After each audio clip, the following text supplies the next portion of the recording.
Olá, eu sou a professora Luciana Coutinho, pró-reitora de graduação adjunta da UFSCar.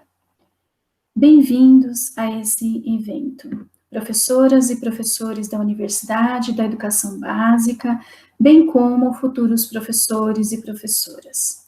Saúdo a todos e todas com votos de que estejam com saúde e com disposição para reflexão compartilhada nesse espaço-tempo de formação para todos nós. É com alegria que iniciamos essa segunda reunião institucional do PIBID, Programa Institucional de Bolsas de Iniciação à Docência, e do Programa Residência Pedagógica da UFSCar, fruto de editais da CAPES, Coordenação de Aperfeiçoamento de Pessoal de Nível Superior, dos quais participamos e fomos contemplados. Essa reunião acontece de forma online, em decorrência desse momento crítico que vivemos mundialmente, e particularmente no Brasil, com o agravamento em todos os cantos do país dos casos de mortes e contaminação. Essa pandemia da Covid-19, causada pelo SARS-CoV-2 e suas variantes, tem afetado a totalidade da vida social, econômica, política e ideologicamente, causando uma crise humanitária sem precedentes na história da humanidade e, sobretudo, na contemporaneidade. Os dados indicam que já são, no Brasil, mais de 11 milhões de casos, resultando em mais de 260 mil mortes, e avança rapidamente a cada dia. A situação é agravada pela conjuntura de cortes orçamentários, especialmente nas áreas de saúde, educação, ciência e tecnologia, que nos leva a viver um quadro de exaustão, porque cada vez mais precarizado de atendimentos na saúde, nas escolas, na produção e socialização do conhecimento científico. Não podemos, assim, mesmo felizes por esse encontro, deixar de registrar nossa profunda tristeza diante do contexto em que vivemos. Essa crise global impactando toda a tessitura societária, como não poderia deixar de ser, reverbera na educação. A Covid-19 põe em evidência o que há décadas pesquisas educacionais já nos alertam. A desigualdade educacional marca nosso Sistema Nacional de Educação, de modo geral, e, portanto, marca cada rede de ensino e escola de forma singular. A desigualdade educacional é a expressão da desigualdade social e vice-versa, num processo de retroalimentação contínua. Além disso, essa situação evidencia a amplitude, a complexidade do trabalho educativo, sobretudo num Sistema Nacional de Educação marcado pela desigualdade educacional e social como é o nosso. E é nesse contexto em que o normal, no qual as ações até então rotineiras não eram mais objeto de nossa reflexão sistemática, parece estar momentaneamente suspenso, em que as certezas se mostram não tão certas assim. Surge a necessidade, e não por que dizer, a oportunidade de repensar prioridades, definir novas formas de agir, de ser, de nos relacionarmos, em diferentes esferas da vida social, nos diferentes processos de trabalho, incluindo aqui o que nos se refere à instituição escolar. Podemos sintetizar, portanto, um conjunto de questões que, neste momento, neste contexto, se fazem necessárias. Nós estamos deliberadamente nos debruçando sobre elas, questões que, no cotidiano do trabalho educativo, não são, não têm sido de forma deliberada pensadas. Porque a realidade já está posta, a gente já vem há décadas, educando, a instituição escolar é uma instituição secular, então algumas questões já estão estabelecidas, já orientam o nosso trabalho, e por isso não são mais objeto de reflexão criteriosa, crítica. Mas nesse contexto, né, em que parece que a nossa vida está suspensa, em que o nosso trabalho está suspenso, surge a necessidade e a oportunidade de repensarmos algumas questões. Eu vou traduzir essas questões, né, em perguntas e respostas, para a gente compartilhar aqui algumas reflexões. Por que educamos? Essa pergunta expressa o significado, o papel social da escola. Defendemos que a escola é o locus privilegiado em que se deve promover o acesso aos conhecimentos sistematizados, histórica e coletivamente pelo conjunto da humanidade, condensados nas diferentes áreas do saber e convertidos nas disciplinas escolares. Para que educamos? Né? Qual a finalidade da educação? Acreditamos que humanizarmos e socializarmos cada ser humano que nasce no seio das sociedades já constituídas, ou seja, é necessário, a escola se faz necessária para nos tornarmos seres humanos do nosso tempo, a fim de que possamos ser e estar nesse mundo, participando ativamente da vida social, nos relacionando com base em princípios de cooperação, fraternidade e solidariedade, para que possamos identificar, assim, os problemas prementes do nosso tempo, possamos produzir as condições de superação dos desafios atuais, rumo a uma sociedade mais justa e igualitária.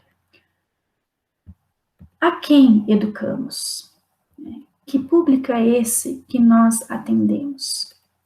Educamos alunos concretos, crianças, jovens e adultos que são fruto de múltiplas relações e determinações, que estão se humanizando em diferentes espaços e em diferentes condições, que trazem uma história, uma bagagem que precisam ser consideradas, para os quais a escola precisa adquirir um sentido universal, que seja efetivamente para todos, para todas e para todos.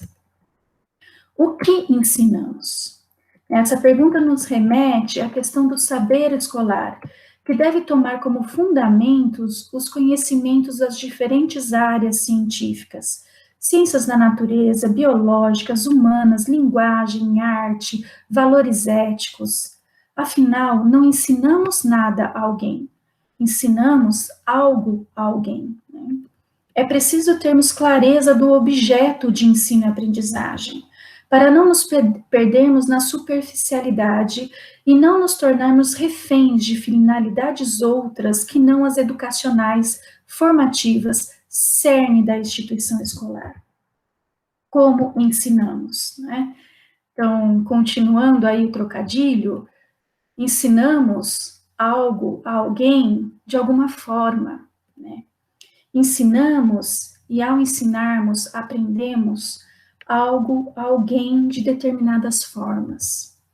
Aqui sobressai a importância das metodologias de ensino, não como camisas-força que nos aprisionam numa ditadura de métodos, mas como meios diversos e múltiplos, mais adequados de promovermos a apropriação, por parte das novas gerações, dos saberes fazeres necessários para que se tornem verdadeiramente sujeitos do seu tempo, cidadãos ativos das sociedades das quais são membros.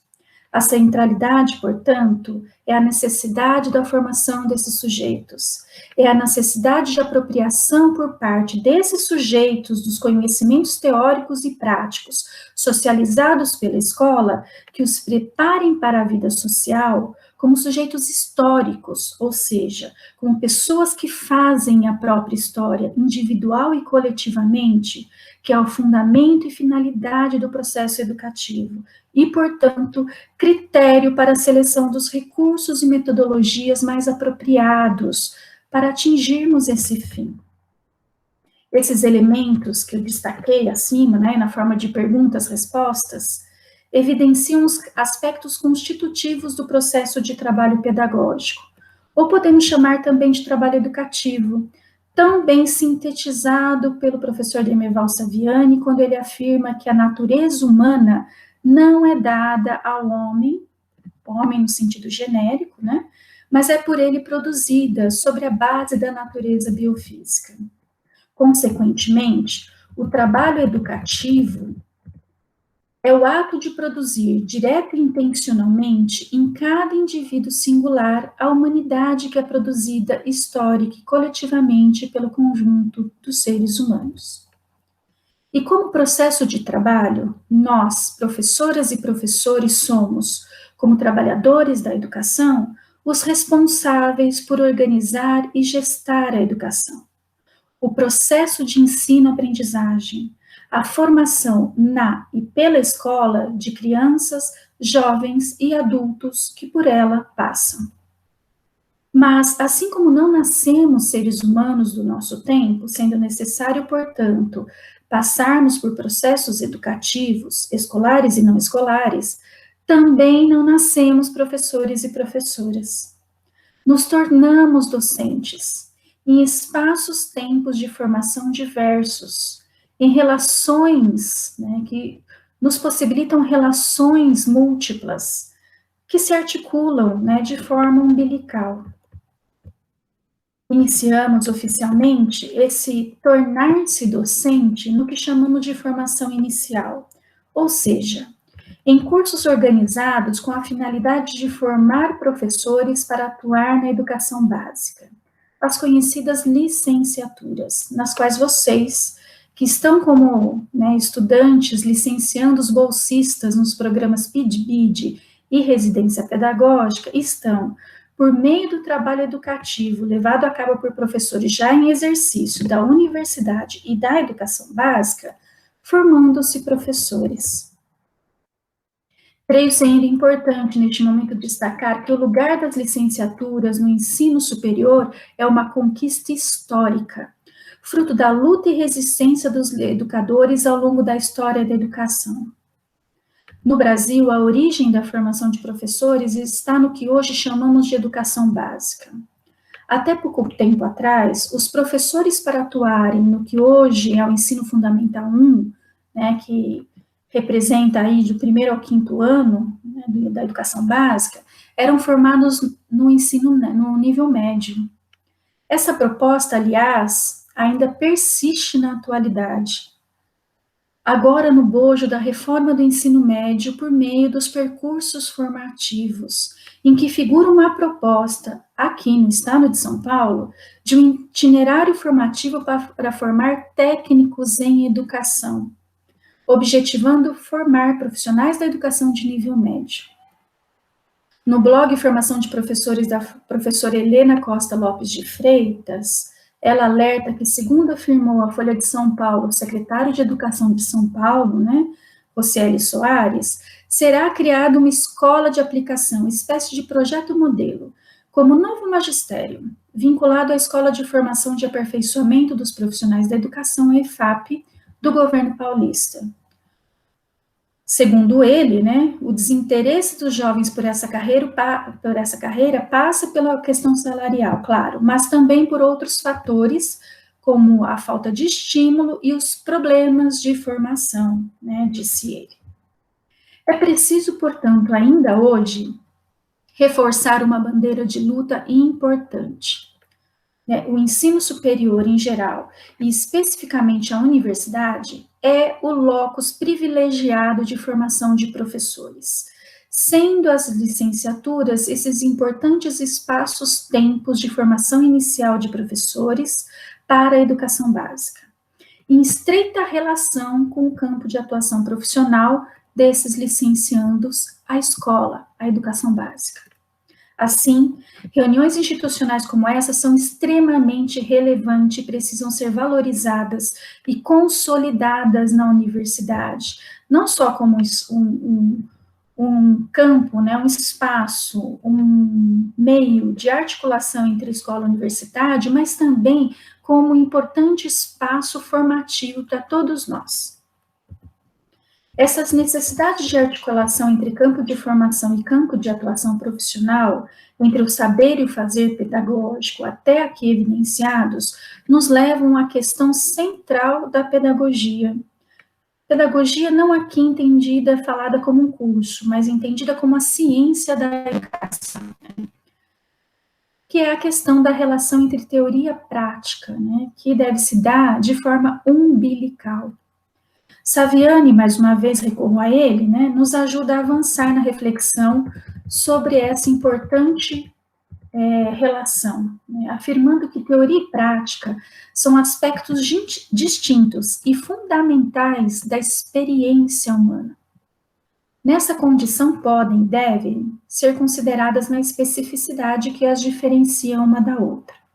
Mas, ainda que distintos, esses aspectos são inseparáveis, definindo-se, caracterizando-se sempre um em relação ao outro. Assim, a prática é a razão de ser da teoria, o que significa que a teoria só se constituiu e se desenvolveu em função da prática que opera, ao mesmo tempo, como seu fundamento, finalidade e critério de verdade.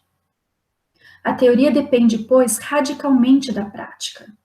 Os problemas de que ela trata são postos pela prática, e ela só faz sentido enquanto é acionada pelo ser humano como tentativa de resolver os problemas postos pela prática. Cabe a ela esclarecer a prática, tornando-a coerente, consistente e eficaz. Portanto, a prática igualmente depende da teoria, já que sua consistência é determinada pela teoria. Assim, sem a teoria, a prática resulta cega, tateando, perdendo sua característica específica de atividade humana. Esse trecho, né, ele elucida a relação de reciprocidade e interdependência entre teoria e prática, que podemos sintetizar num conceito, né, um conceito chamado praxis, numa palavra, né, praxis, que significa, para o mesmo autor, né, a atividade humana prática fundamentada teoricamente, o que implica entendermos essa relação teoria e prática como uma unidade dialética, que se expressa, né, na relação umbilical entre saber fazer, entre campo de formação e campo de atuação profissional, entre conteúdo e método, entre professor e aluno. Então, é importante que a gente entenda os elementos constitutivos do trabalho educativo na sua interconexão, na sua interrelação. Nos tornamos professores em relação aos alunos, né? Ensinamos conteúdos, mas de determinadas formas. Então, há uma relação intrínseca entre conteúdo e método. O fazemos numa instituição social específica, a escola, cujas finalidades, o significado e as finalidades são definidas sociohistoricamente, né? Bom, vamos avançar um pouquinho mais, né? Sendo a prática fundamento, finalidade, critério de verdade da teoria, e entendendo essa relação como uma unidade dialética, em que uma depende da outra, uma se faz em relação à outra, avançamos na reflexão, podendo concluir que a importância e o papel dessas atividades práticas na formação de professores reside no fato de ser este um eixo articulador primordial no processo de formação de professores, entre os diferentes saberes objeto de ensino-aprendizagem, nas diferentes disciplinas que compõem os currículos das licenciaturas, e que, para se concretizar, implicam na estreita relação entre os professores que atuam nos cursos de formação de professores e os professores que atuam na educação básica, num trabalho colaborativo e interdisciplinar, que se destaca mais uma vez a relevância de reuniões como esta, em que se compartilham experiências, saberes e colaborativamente refletimos sobre elas, possibilitando ao mesmo tempo maior consciência sobre o trabalho pedagógico bem como dos desafios que este nos apresenta, alimentando o desenvolvimento teórico, científico do campo educacional. Mas já me alonguei demais, né, nas reflexões que aqui compartilho com vocês na abertura desse evento. Só para finalizar a minha fala de boas-vindas, não poderia deixar de registrar e reafirmar os princípios orientadores da formação de professores histórica e coletivamente construídos pelos educadores brasileiros, desde os idos da década de 1980, e que hoje se fazem mais que necessários para a continuidade da nossa defesa pela valorização e formação dos profissionais da educação. Esses princípios são muito bem sistematizados, sintetizados pela ANFOP, que é a Associação Nacional pela Formação dos Profissionais da Educação, no Brasil. E eu tomo a liberdade aqui de lê-los, para concluir aqui a minha contribuição na reflexão que coletiva e colaborativamente faremos, durante esses dias todos dessa segunda reunião institucional do PIB de residência pedagógica. Bom, os princípios, são assim definidos, sólida formação teórica e interdisciplinar sobre o fenômeno educacional e seus fundamentos históricos, políticos e sociais, bem como o domínio dos conteúdos da educação básica, de modo a criar condições para o exercício da análise crítica da sociedade brasileira e da realidade educacional. Unidade, teoria e prática, bastante do que eu trouxe aqui para a nossa reflexão. Atravessando todo o curso, e não apenas a prática de ensino em estágios supervisionados, de modo a garantir o trabalho como princípio educativo na formação profissional. Trabalho coletivo e interdisciplinar como eixo norteador do trabalho docente, princípio dos nossos projetos institucionais, dos nossos programas institucionais, inclusive. Compromisso social do profissional da educação, com ênfase na concepção sócio-histórica de leitura do real e nas lutas articuladas com os movimentos sociais. Gestão democrática entendida como superação do conhecimento de administração enquanto técnica, e compreendida, ao invés disso, como manifestação do significado social das relações de poder reproduzidas no cotidiano escolar. Incorporação da concepção de formação continuada, visando ao aprimoramento do desempenho profissional, aliado ao atendimento das demandas coletivas da escola. Avaliação permanente dos cursos de formação dos profissionais da educação, como responsabilidade coletiva, a ser conduzida à luz do projeto político pedagógico de cada curso e instituição. Bom, com essas palavras, que expressam nosso compromisso com a formação inicial e continuada de professores de forma coletiva e democrática, com vistas à valorização docente, reitero meus votos para que vivam intensamente essa segunda reunião institucional do PIBID e residência pedagógica da UFSCar. Oportunamente, agradeço e parabenizo as professoras Isadora e Renata, coordenadoras institucionais dos programas, e ao fazê-lo, estendo os meus cumprimentos a todos e todas os envolvidos na organização desse importante evento.